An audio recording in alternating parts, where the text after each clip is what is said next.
Bol Bol might be one of the most unique and talented players in the NBA, but hasn't got a chance to showcase that talent yet. Really, over the last 3 years in the NBA, he's been looking to get that opportunity with the Denver Nuggets, and then last year had a crazy year. He thought he was being traded to the Detroit Pistons, which would have been a great opportunity for him to get some minutes and showcase his talent, but he wasn't able to pass his physical, so that trade didn't actually go through. Then he was traded to the Celtics for a bit, and then the Celtics traded him to the Orlando Magic, and this might finally be the time in next season, in 2022 and 2023, for Bol Bol to finally showcase his talent and potentially break out and actually get a role on an NBA team. He did have a surgery on his foot, which he didn't know about that injury. That's why he didn't pass his physical to go to the Pistons, but he might be ready to go now, and going into next season, I'm really interested to see what he does with the Orlando Magic. For those of you that have followed me for a while, you know I'm really high on Bol. I think he's an amazing talent. He just hasn't been in the situation to be able to show that talent yet and be consistent enough. So in today's video, I'm going to look at, is this the time that Bol Bol is finally going to get an opportunity with the Magic to show the world just how good he really is? So let's get into the analysis and what the situation could look like for the Magic next season. So, as a lot of NBA fans know now, Bol Bol is definitely a very talented overall player. And like I said multiple times already, he just hasn't got the opportunity, but there's no doubt that he is a special talent. He can do a lot of different things. He's a 7'2" center, and while he definitely hasn't put on a lot of weight yet and is still pretty skinny, definitely compared to some of the players he's going to be going up against, he still is a very good post player. He can use his height to his advantage offensively. He's a decent interior scorer. He can run the pick and roll, and he can play that center position offensively. Looking at next season, he could be fitting into that role of being the backup center for the Orlando Magic, and he could also be coming off of the bench potentially, not only just as a backup center, but maybe as a small forward too. He could play off the ball, stretch the floor, because he's a really good three-point shooter as well for his size. It's really unique that a 7'2" center is able to shoot the three as well as Bol. For his career so far, it's a short sample size, but for his NBA career, he's shooting about 38% from three, and he also has quite good handles for a 7'2" center as well. That's what makes him so unique and really unguardable at times when he gets going, is he can create shots off the dribble, he can shoot step-back threes, he can go into the mid-range area, he can handle the ball like a guard. And while a lot of his game, especially when he's handling the ball, still needs to be polished a little bit, the potential is definitely there. It's quite obvious when you watch him play that he's not like any other player. He can do things that 90% of the guys at his height can't do, and that's just what makes him so unique. Now, in terms of him fitting into a role with the Orlando Magic, despite the Magic literally having the worst record in the league last year, it might still be a little bit difficult for Bol to find a role, and I know that as a pretty strong Bol Bol fan, you can't really expect anything. You always expect him to get a role going into a season, but 3 years have gone by and he still hasn't been able to get a role on an NBA team. And like I said, the Magic were not a good team last year, but they do still have a good young core, and they're a pretty deep overall team.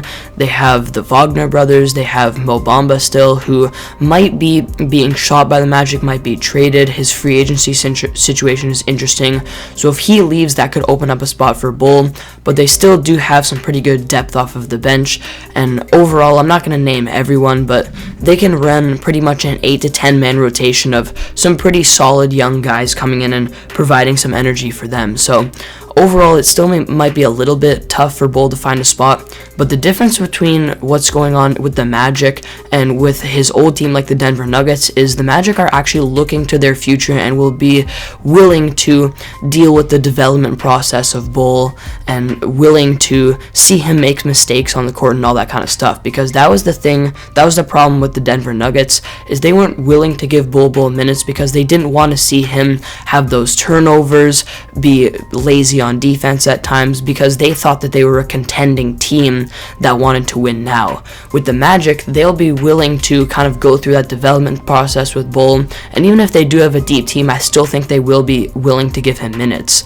Now, something else that makes this situation interesting with the Magic is they do have the first overall pick this season and are probably expected to pick Chet Holmgren. If it was up to me for the Orlando Magic, I would pick Paolo Banchero. I think he's the best player in the 2022 draft class, but realistically, they're probably going to pick Chet, who actually has quite a similar play style to Bol Bol and will probably end up being the starting power forward or center on this team. So a couple things need to go right here for Bol to really solidify himself into the Magic lineup.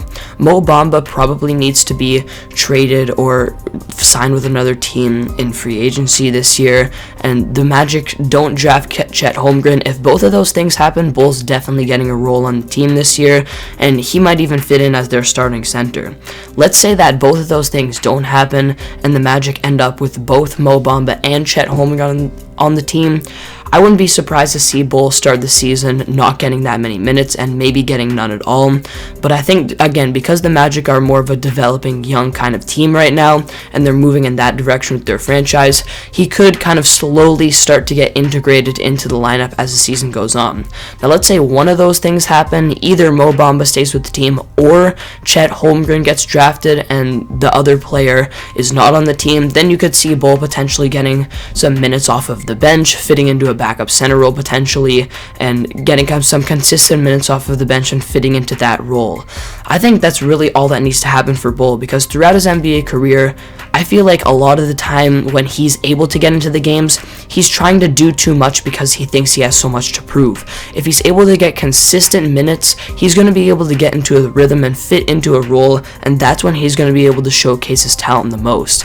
In terms of what I actually think will happen with the Magic next season, I think their overall young core is definitely going to continue to improve. They're not going to finish last, I don't think, this season.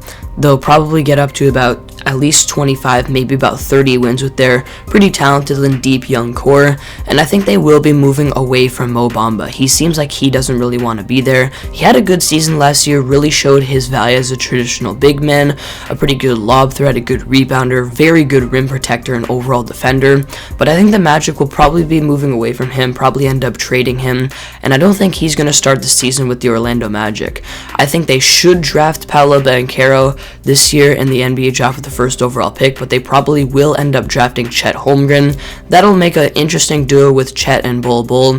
Two very interestingly talented young big men, and I think that could be an interesting direction that the Magic could go in. And overall for Bol Bol, I think he will fit into a role with the Magic next season, most likely off of the bench, and at the start of the season probably average around 10 to 15 minutes per game, and towards the end of the season, because I think he's going to be able to show just how talented he really is, I think he's going to be probably averaging over 20 minutes per game. I really do truly think this will be the breakout season for Bol Bol. It might just not start the way that I want it to and that us Bol Bol fans want to, but it is still a process, a slow process for Bol, and I think by the end of next season, we're going to see him averaging probably double-digit points and being a great shooter, showing his unique talent probably off of the bench, showing that he can still play the center position, be a decent defender if he gets some development and really puts his mind to it, and be averaging maybe over 20 minutes per game at the end of next season. So that's what I think about Bol Bol and the Magic going into this season. This could finally be his opportunity to show the world how much talent he has and how unique and dominant he can be.